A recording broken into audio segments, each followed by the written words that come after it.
العالمين والصلاة والسلام على سيدنا وعظيمنا وحبيب قلوبنا وشفيع نفوسنا أبي القاسم محمد. اللهم صل على محمد وعلى أهل بيته الطيبين الطاهرين المعصومين الصادقين. الحمد لله الذي جعلنا من المتمسكين بولاية سيدي ومولاي علي بن أبي طالب.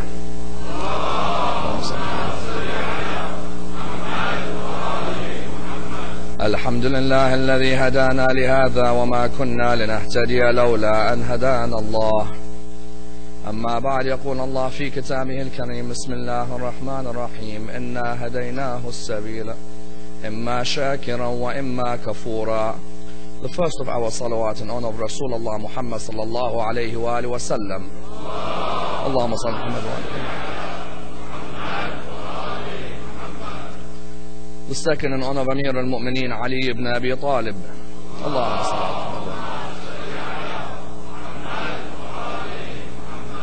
The third with your loudest voices in honor of Imam Sahib al-Asr wal-Zaman. Allahumma salli ala Muhammad.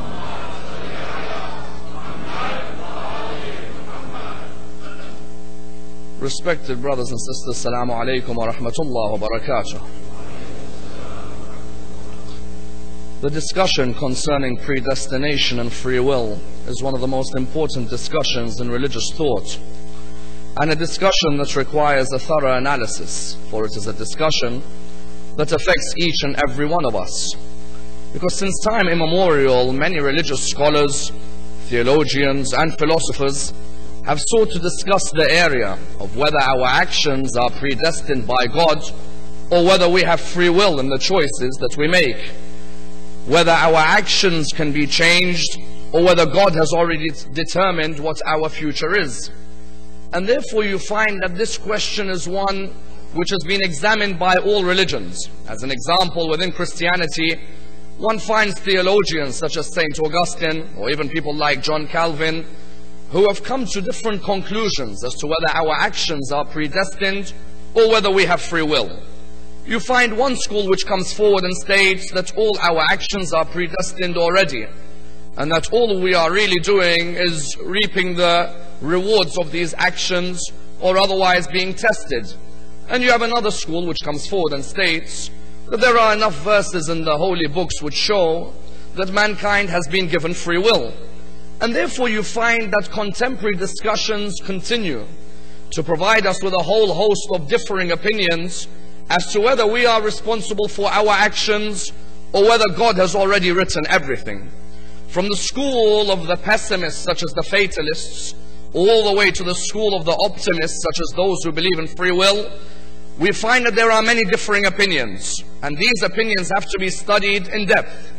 As an example, the fatalist school is that school which comes forward and states that everything is governed according to fate, that there's no point trying to resist fate, and there's no point trying to be stubborn against fate, and they come forward with what is known as the idol argument. The idol argument is that argument which looks at a person when they are ill. And the argument comes forward and states, if you are fated to recover from an illness, then irrespective of whether a doctor comes to you or not, you will recover. And if you are fated not to recover from an illness, then irrespective of whether a doctor comes to you or not, you will not recover. Therefore it is fated that you will either recover or not recover from an illness. That school is the school which comes forward and states that every decision you make is not in your hands. Fate governs your movements, and therefore that school was called the fatalist school. And you find that many scholars come forward and say that fatalism is a way where man accepts that which is inevitable. Man comes forward and accepts that which is inevitable without standing up against it. Therefore that is one opinion. Then you have an opinion of those who believe in predestination, who come forward and say that God has predestined all our actions, and that we have no choice whatsoever. We may come and have part of the action, what they call iktisab, but otherwise we do not have anything more than that. Then you have a third school which came forward and says that no, that God knows about everything that we're going to act does not mean He gets involved in our actions. And therefore they differentiate God's attributes with the dimensions of the actions in which the human being lives in. Then you have a fourth school which comes forward and says, no, mankind has got complete free will. God does not interfere in any of their actions.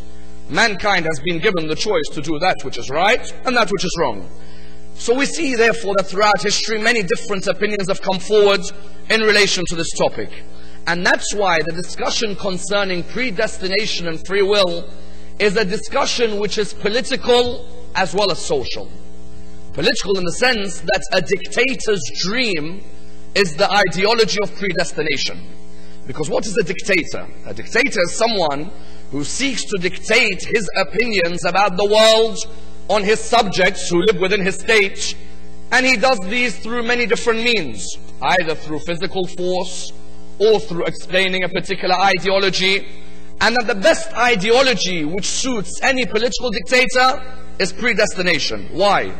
Because so that when anybody comes and speaks out against that dictator, the dictator can easily turn around and say that all of our actions have been predestined by God. Therefore, the fact that I rule over you is not my choice. God has predestined that I govern you. And that's why you find many dictators throughout history use predestination as a political tool, that whenever any of the masses would speak out against them, they would point to the idea of predestination, and they would come out and say that we are only governing you because God has chosen us. That's why you find Patricia Kroner and Martin Hines in their book God's Caliph discuss the idea that Umayyads saw themselves as the shadow of God on earth. And they used to always come forward to those who would say that how dare you perform injustice, by replying that it's not us who are performing injustice. God is making us perform injustice. Every one of our actions, God has made us perform. That's why Ibn Ziyad, as a prelude to the discussion, said to Sayyidah Zainab that it's not me who killed Hussein. God decided that Hussein will die in this way. Therefore, God is the one who killed Hussein, because he has already predestined everything. To which Sayyidah Zainab replied by saying, but God has also given you free will, that you had the choice of acting that which you've acted.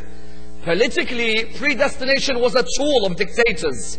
Then on a second level, the idea of predestination could also be a social fallacy. Why? Because there are many people in the world today who act irreligious acts by saying that it's God who's already written that I would act this.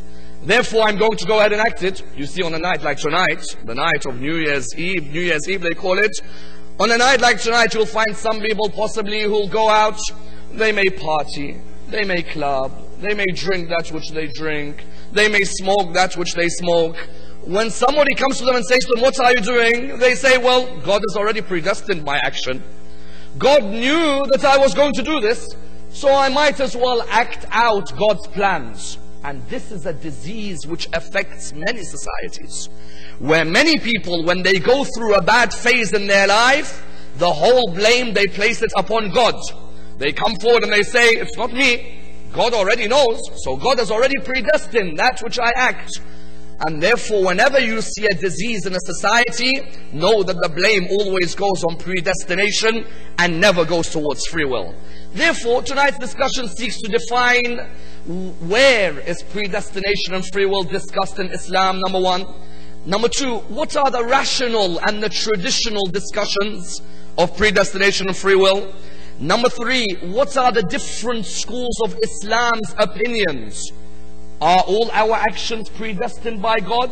Or has He given us free will? Or is it somewhere in the middle? Number three. Number four, if God knows everything I'm going to act, does this have a bearing on my action or no? Does knowing something interfere in someone's action or no? Number five, are there actions in Islam where we can change our destiny or no?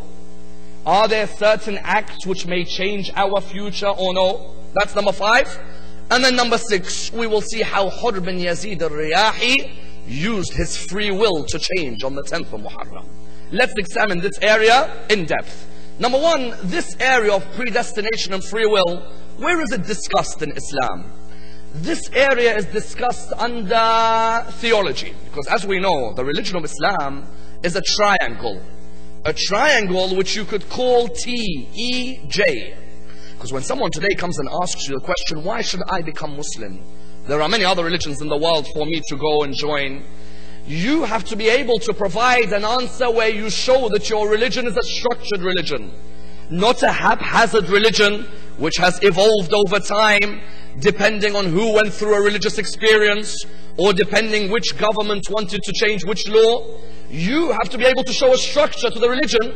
The religion of Islam has 3 sciences which govern the religion. Number 1, ethics. Number 2, jurisprudence. And number 3, theology. Ethics is that science which governs our relationship with each other. Because no society can continue or progress without people understanding the rights of themselves, the rights of the people alongside them, the duties that they have, the obligations that they have. Therefore, the first science is the science of ethics. The second science is the science of jurisprudence, which is what? Which is the science which teaches us how we behave with our own selves. What laws govern us with our families? What laws govern us with our communities? What laws govern us with the state in which we live? What laws govern us in terms of business contracts? That's the second science, the science of jurisprudence. The third science is this one, the science which is known as theology. What is theology? Theology is your relationship with God. Ethics is between you and the people. Jurisprudence is you and yourself. Theology is your relationship with God, where you begin to understand the different attributes of God and how they affect your life. Because we know God has positive attributes, negative attributes. All of these have a relationship to the way we live our life. Without comprehending these attributes, we will never understand the whole basis to our creation and how we can progress. In Arabic, the science of theology is called ilm al-kalam.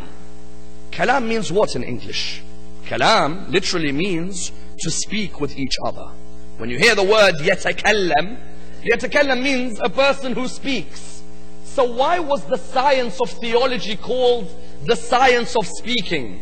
Because it was the science of discussion. Theology is a science which you have to be able not just to follow what's written in the holy book.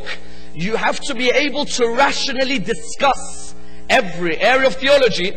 Because we know very well in Islamic theology, you have 5 pillars. It's Tawheed. Within the school of Ahl al-Bayt, it's Tawheed, Adala, Nubuwa, Imama, and the Day of Judgment. These 5 you cannot imitate a scholar in. These 5 you yourself must be able to discuss through rationality as well as through tradition. If you are not able to discuss these 2 rationally and through tradition, then you have not understood the very basis of the religion of Islam. Because when we come to the usul al-din, you find many people, if you ask him, explain to me adala, he'll say to you, to tell you the truth, I know it's one of the usul al-din, but rationally I can't explain what it means. If you ask someone about the Day of Judgment, he will not be able to explain it to you rationally or from tradition. Every area of the usul al-din has 2 areas of discussion. Number 1, a rational discussion. Number 2, a traditional discussion. A traditional discussion is when you look at that concept from the Quran or from the ahadith. A rational discussion is when you think of the concept logically and then ask questions related to that concept. That's why in predestination and free will, you can discuss predestination and free will rationally and traditionally, from your heads as well as from the book. In terms of rationally, the first question we have to ask about predestination and free will is that, why does Allah put tyrants in hell? As in, that tyrant who God puts in hell, rationally it doesn't work. Why? Because if everything is predestined, then it's not just that God puts them in hell. Rationally, if I say that every action we perform, God has predestined and we have no choice, then the question has to be asked, that why was Fir'aun, or why is Fir'aun going to be placed in hell? Fir'aun could easily, rationally, come on the Day of Judgment and say, hold on, you predestined all my actions. I had no choice. When I killed the people of Israel, I had no choice. You made me do it. When I tried to torture the babies, I had no choice. You made me to it. Rationally, to say everything is predestined doesn't work. Why? Because it will destroy the justice system which Islam discusses about God. Because we say in the religion of Islam that on the day of judgment, God rewards those who have done good and punishes those who have done bad. But those who have done bad, if we come to a belief that everything is predestined, can come on the day of judgment and easily say that, God, why have you put me in hell when you are the one who made me perform this action?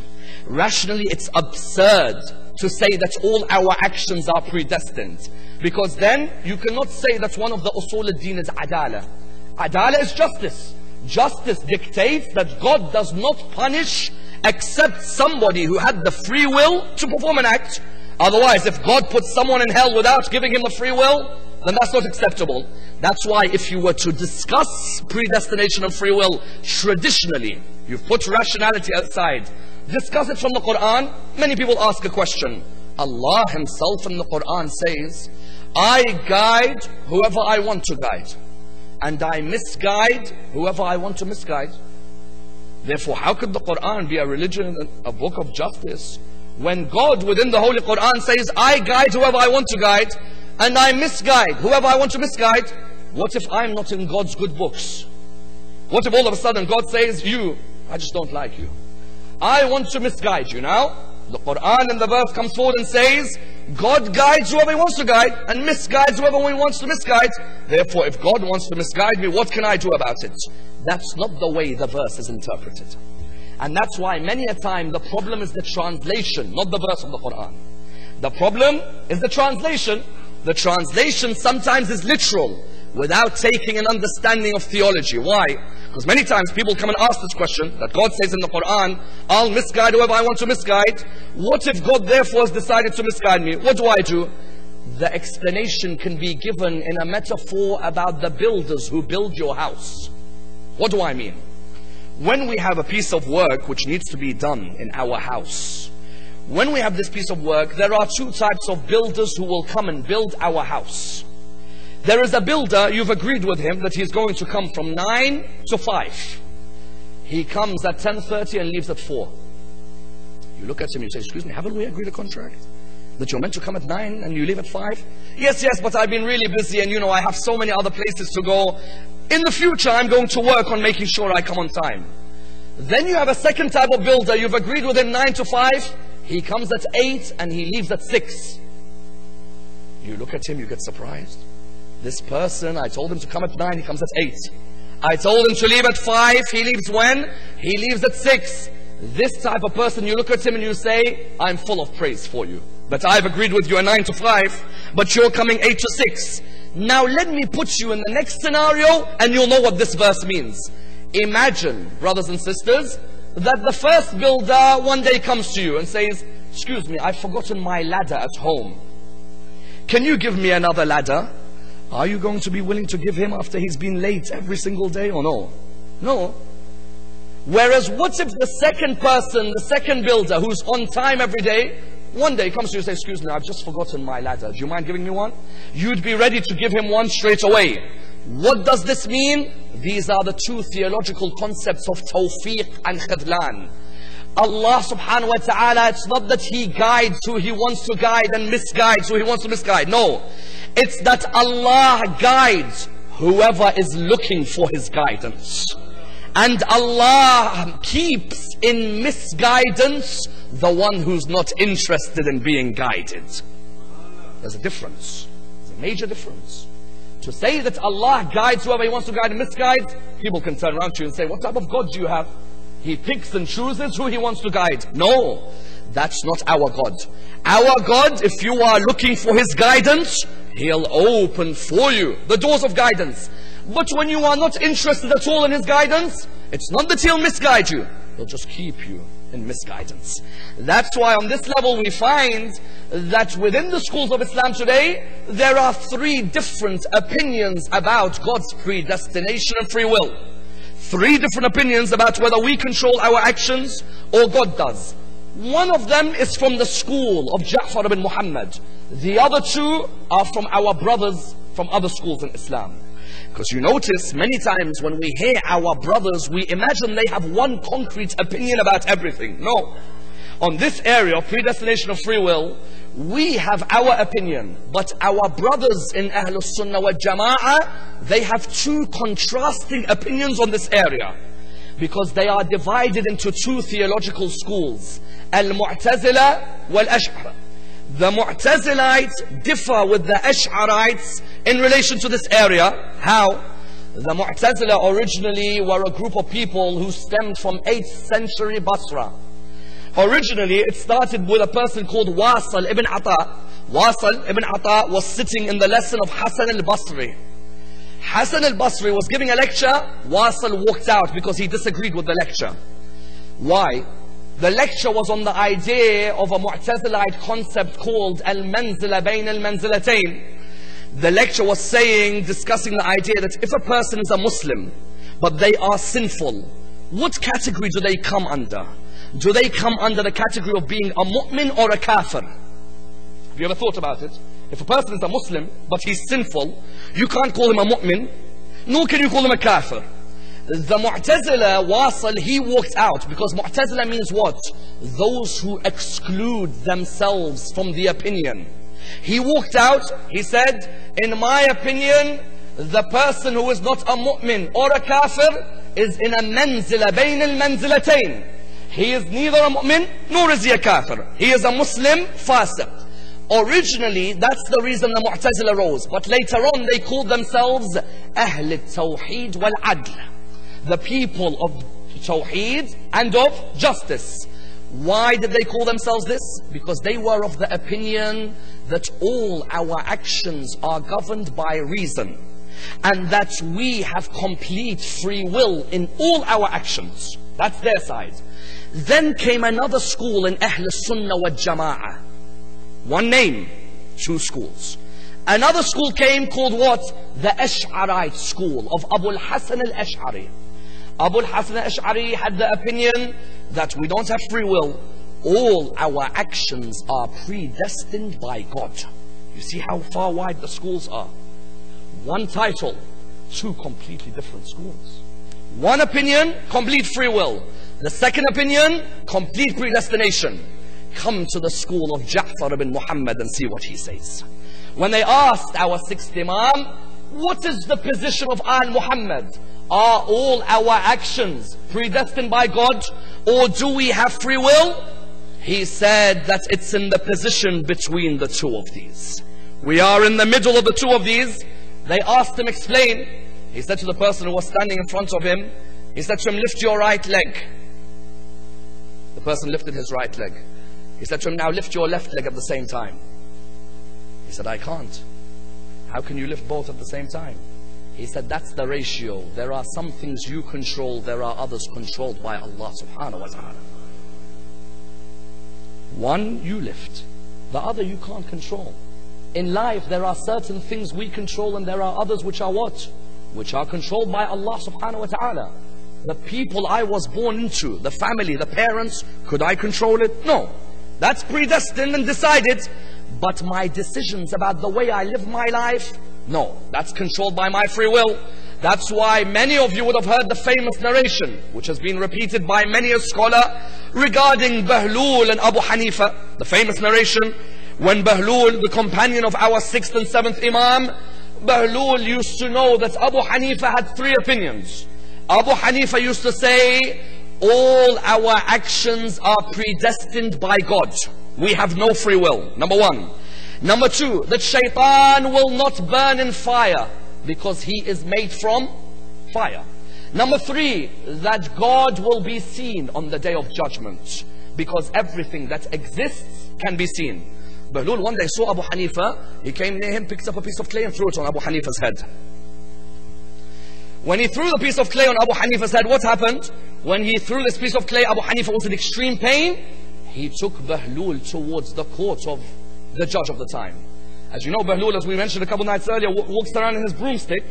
He runs around with it, making noises as he's running. So when he entered the courtroom, the judge was sitting there. He looked at Bahlul. Bahlul's here. And who's next to him? Abu Hanifa. Abu Hanifa's next to Bahlul. What's going on? Abu Hanifa said, I've come, I want a punishment for this person. Why? Because he threw a piece of clay on me and now I'm in extreme pain. The reply that came was what? The reply that came at this moment was, Bahlul, did you perform such an act? He said, yes, I did. And as he's saying it, he's moving around. He said to him, why did you perform such an act? He said, Abu Hanifa says, Shaitan will not burn in fire because he's made from fire. I picked up clay, threw it on clay, and clay is in pain. Number one. Number two, what's the second area?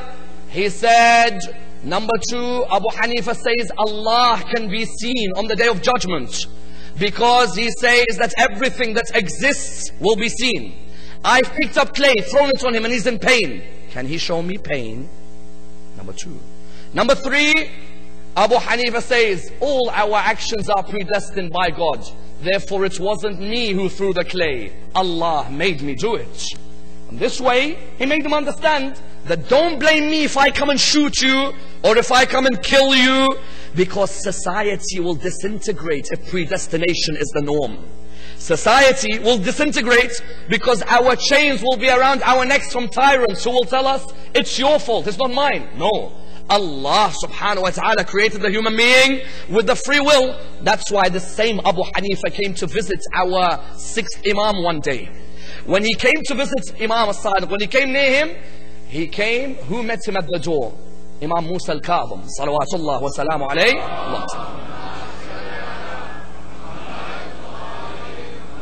When he met him, Imam was 5 years old at the time. 5. Abu Hanifa came near him, master of the school of jurisprudence. He said, can I see your father? Imam went, came back. He said, my father's just a bit busy. The Imam says to Abu Hanifa, can I help you? What a school. At 5 years old, they are ready to answer your questions. He said, can I help you? He said, yes, I have a dilemma. He said, what is it? He said, is it us who commit a sin? Is it us and God? Or is it God who makes us commit sins? Imam al-Kadhim said, the answer is very simple. He said, if it is God who makes us commit sins, then it's not fair he puts us in hell when he's the one who made us commit them. If it is us and God, then again it's not fair that we are put in hell when God was part of the crime, part of the action. Therefore it is us alone who commit a sin. As the Quran says, Inna hadaynahu sabil, imma shakiran wa imma kafura. We have guided mankind onto the right path. He is either grateful or ungrateful. We have given him the choices. It's then up to him to make the decisions. That's why on the next level, when the discussion continues, there are people who say, Allah, but he knows everything. Therefore, I don't have a choice. You are here mixing the attributes of Allah in this statement. Why? There is two fallacies whenever people make this statement. Because there are many who make it. There are many who come forward and say that it's not us who are committing the crime, it's God. How? There are many who come forward and say that God knows everything I was going to do, I have no choice. You are making two fallacies. Number one, you are putting God in our dimension. God is outside the dimensions of time and space. When you are saying that God's knowledge affects our actions, you are making God at one with the creation. Whereas God is outside the dimensions of his creation. Number one. Number two, you are mixing God's omnipotence with God's grace, or God's omniscience with his grace. In which way? When we come forward and say Allah is all-knowing, yes, without a doubt, Allah is all-knowing of every action we're going to perform from now until the day of judgment. But does his knowledge affect our behavior? Because we are recognizing he's all-knowing. At the same time, we recognize Allah has an attribute, which is the attribute of grace. His grace determined that he gave mankind free will. When you say Allah is all-knowing and you admit that Allah has given man free will, it means that two of these attributes cannot come together. That's why there's a difference between predeterminism and predestination. Predeterminists say Allah can see everything. It doesn't mean he affects the actions of everyone. Whereas people who believe in predestination say Allah can see everything and He is the one who controls all our actions. Predeterminism, what did I say? Allah has the knowledge of everything. But His knowledge of everything doesn't mean He writes what we're going to do.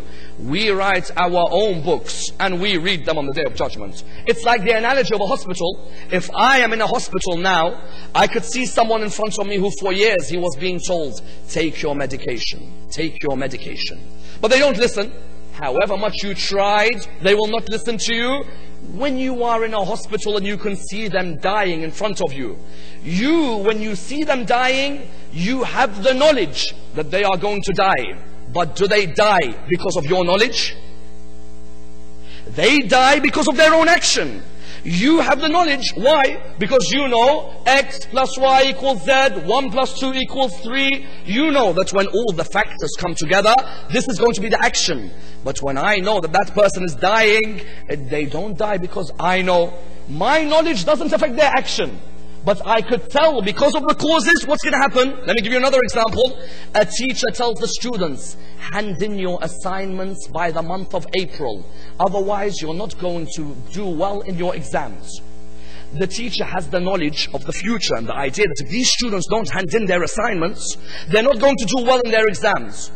This one student, whenever the teacher pleads with them to hand in, they don't hand in. Again, they don't hand in. Again, they don't hand in until the exams come in May.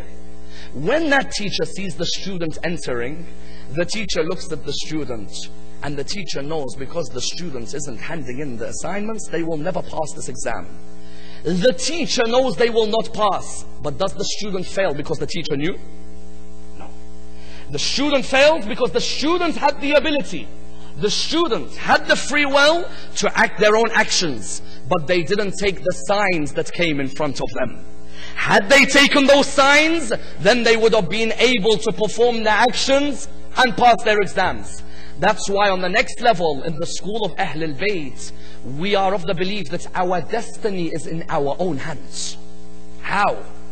Because of the concept of the idea that there are certain actions which the angel of death has written, but Allah may change depending on the actions of the human being.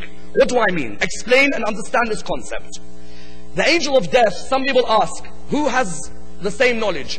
Does God have the same knowledge as the angel of death? If we say that, that means God, we should worship the angel of death. Because the angel of death then is on equal terms with God. What we say is the angel of death no way has absolute knowledge. The angel of death simply has a clipboard. For example, on that clipboard it says, Sayyid Ammar nakshawani will die at the age of 100, inshallah. It says this on the clipboard. This knowledge on that clipboard, is it certain knowledge? No, it's not. Because nobody has certain knowledge except Allah. Do we agree? Therefore, this knowledge on the clipboard of the angel of death is open to change depending on the human whose name is on there. How?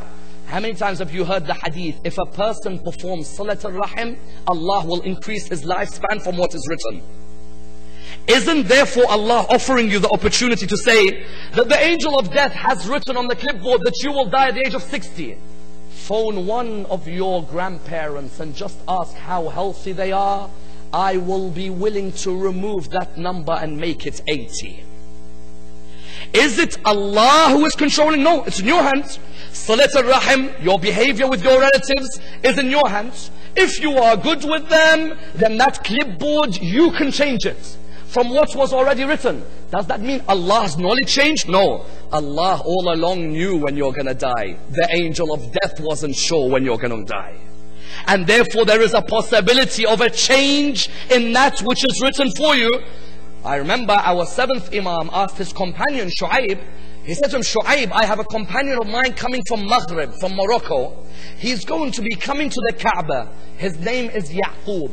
When you see him near the Kaaba, go up to him, approach him, and bring him to my house. Shu'aib says, I went near the Kaaba, I saw this person staring at me. I looked at him, I said, excuse me, do you know me? He said, yes, you're Shu'aib, take me towards Musa al-Kadhim. I said to him, how do you know? He said, don't worry, there are ways of communicating with the Imam, take me towards him. So he took him towards the Imam. He entered upon the Imam. The Imam looked at Yaqub straight away. What did he say to him?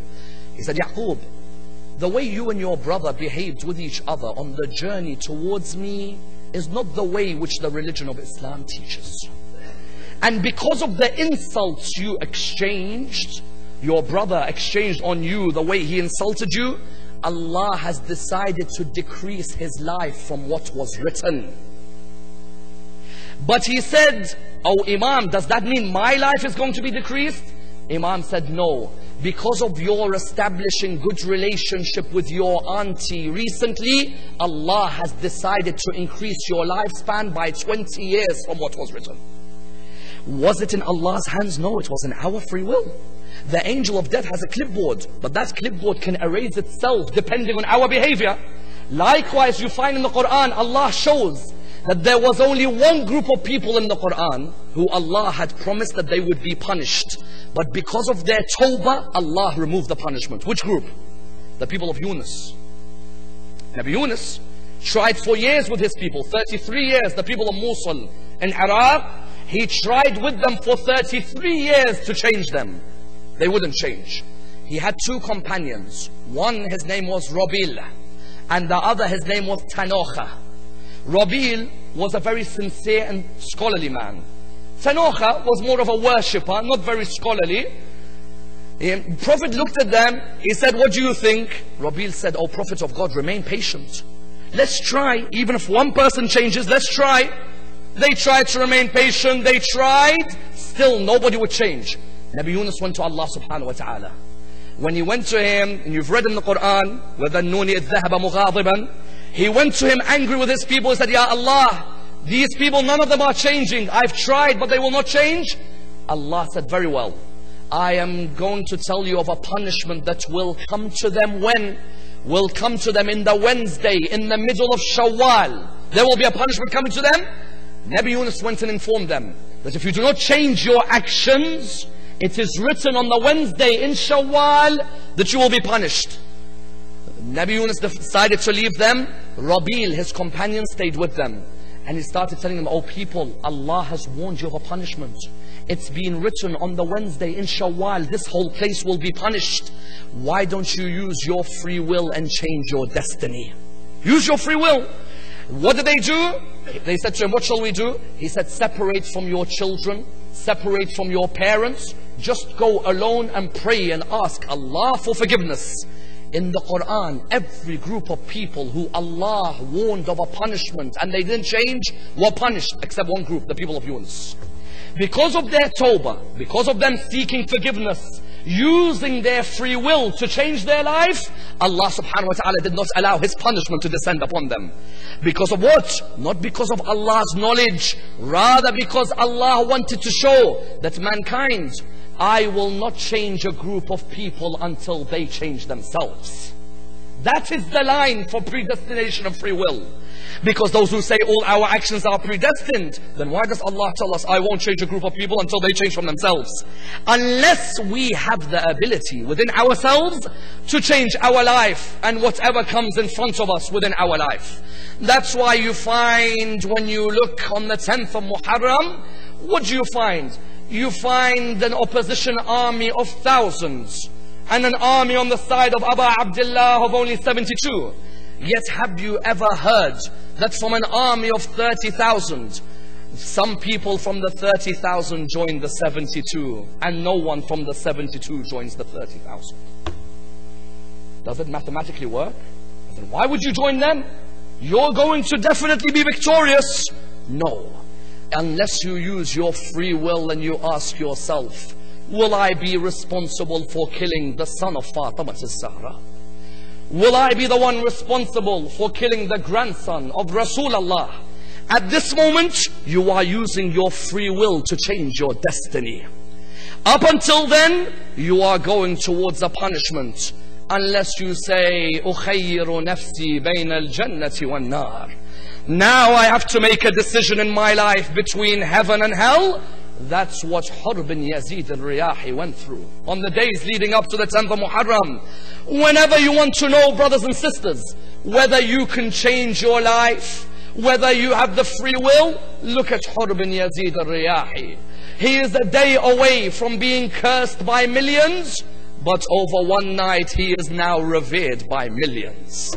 Because he used his free will to change the course of his destiny. And this Hur bin Yazid al-Riyahi was not an insincere human being.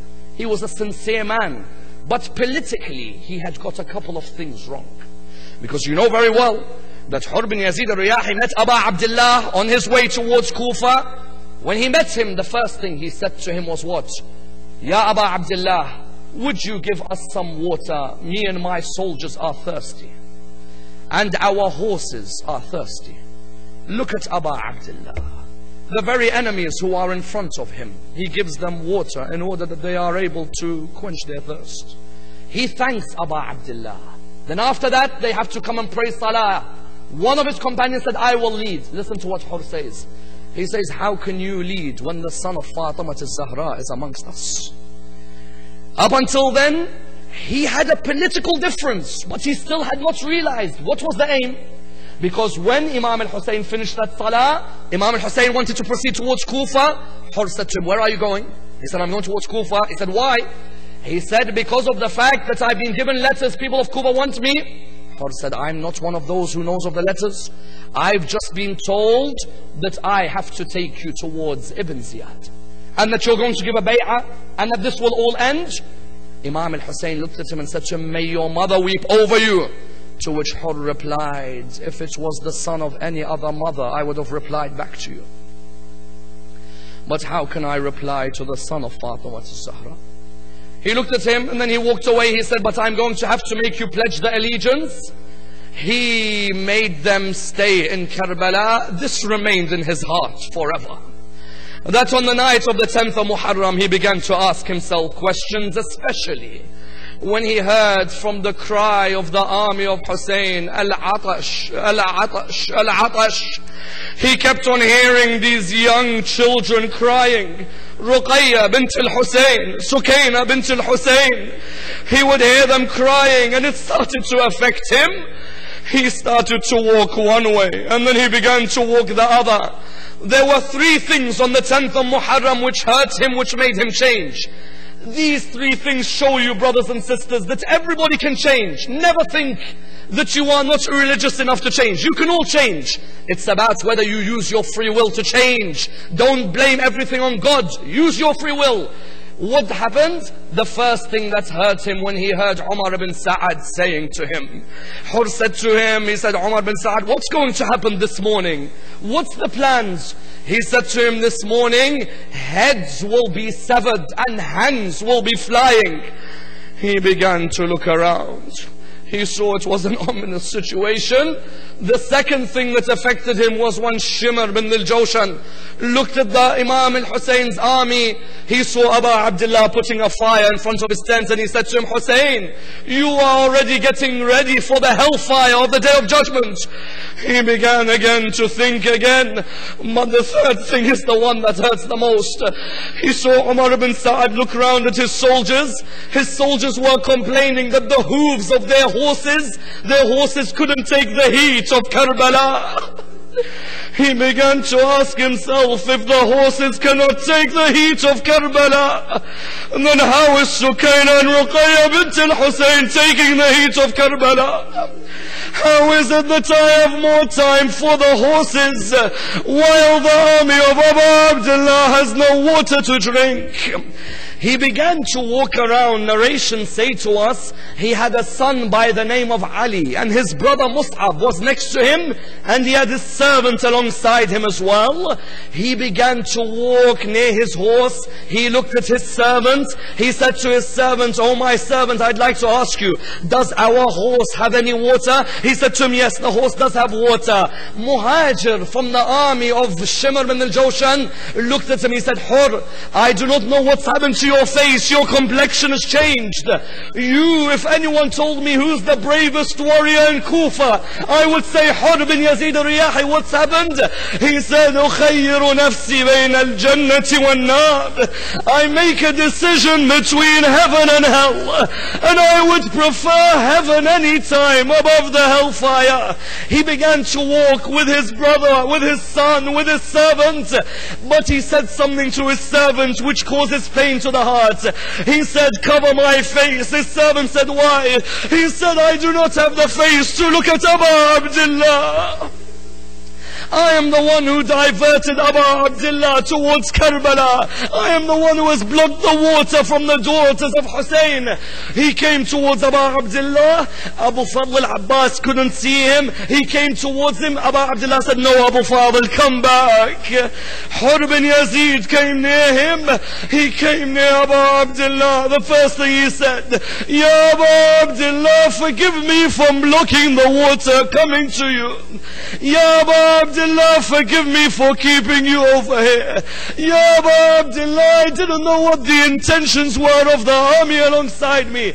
But Ammar Abdullah is a forgiving man. He said to him, Hur, do not worry. Do not worry. Allah will forgive you. You just go out and defend yourself. He tried to welcome him next to him, but Hur said, Ya Ammar Abdullah, let me be the one who fights first. He said to him, why? He said, Ya Ammar Abdullah, I am the one who made you come here. Therefore I should be the first to die alongside you. He came out, his famous lines, Inni ana al-hurru والضيف أضربكم بأعناقكم بالسيف عن خير من حل بلاد الخيف أضربكم ولا أرى من حيف. He came forward and he said that I am Hur from Bani Riyah, that I come and represent Hussein and defend the army of the greatest one amongst us. Ahadiths narrate to us he sent his son first. His son went onto the battlefield. Every time his son would strike someone, he'd turn around and say, Assalamu alayka ya Ammar Abdullah. Until they killed his son, then he went out on the battlefield. Ahadiths narrate to us he fought valiantly. He came and he killed all those who came in front of him, until Umar ibn Sa'ad said, do not fight him one-to-one. Surround him from every single angle. Do not leave the man alone. They began to strike him from every angle, from the left and from the right, until he was on the ground. Ammar Abdullah ran towards Hur. He came near him. He said, Hur, you are free like your mother named you. He smiled next to Ammar Abdullah. But Hur bin Yazid al-Riyahi, on the 11th of Muharram, when Umar ibn Sa'ad looked at his horsemen, Umar ibn Sa'ad looked at the horsemen, he said, I want you to trample on the bodies of the companions of Imam al-Hussein. All of these companions were lying on the ground. When the horse riders asked him, which one shall we trample on? He said, trample on the body of Hur bin Yazid al-Riyahi. But Banu Riyah, his tribe, were present at Karbala. Therefore they came to Umar ibn Sa'ad. They said to him, Oh Umar ibn Sa'ad, you have already killed our son, but we do not allow you to humiliate him. We do not allow you to trample on his body. He then began to say, trample on the body of Habib ibn Madahir. Habib ibn Madahir, his tribe were present at Karbala. He then named the companions, but each of the companions had a tribe to protect them. You know where I am going now. He said, trample on the bodies of the family of Ammar Abdullah. They said to him, who should we go to first? He said, go and trample on the body of Ali al-Akbar, the son of Hussein. But Ali al-Akbar, his mother's tribe, were present at Karbala. They didn't allow any horses to trample on his body. He then said, trample on the body of Qasim ibn al-Hasan. But his mother's tribe were present. He then said, trample on the body of Abu Fadl al-Abbas. But his mother's tribe were present, until he asked, is there anybody whose mother and father's tribe are not present to defend him? And they said to him, there is only one whose mother mother and father's tribe are not present to defend him. He said, who is it? They replied, Abu Abdullah has no mother or father to protect him. He then called out, Ya khayl Allah al-kabi, wadusi sadr al-Hussein. O horses of Allah, ride and trample on the body of Abu Abdullah. Inna lillah wa inna alayhi raji'un. We pray to Allah subhanahu wa ta'ala with the following dua. Bismillah ar-Rahman ar-Rahim. Allahumma inna narghabu ilayka fi dawlatin karima tu'izzu biha al-Islam wa ahla wa tudhillu biha al-nifaq wa ahla wa taj'aluna fiha min ad-du'ati ila ta'atik wal qadati ila sabilik wa tarzuqna biha karamata ad-dunya wal akhirah. اللهم ما عرفتنا من الحق فحملناه وما قصرنا عنه فبلغناه. We pray to Allah subhanahu wa ta'ala to allow us to use our free will to gain closeness to Allah subhanahu wa ta'ala. Ya Allah, allow our youths and our elders to honor the message of Muhammad and Al Muhammad. Raise us with Muhammad and Al Muhammad in this world and in the hereafter. Allow us to receive their intercession.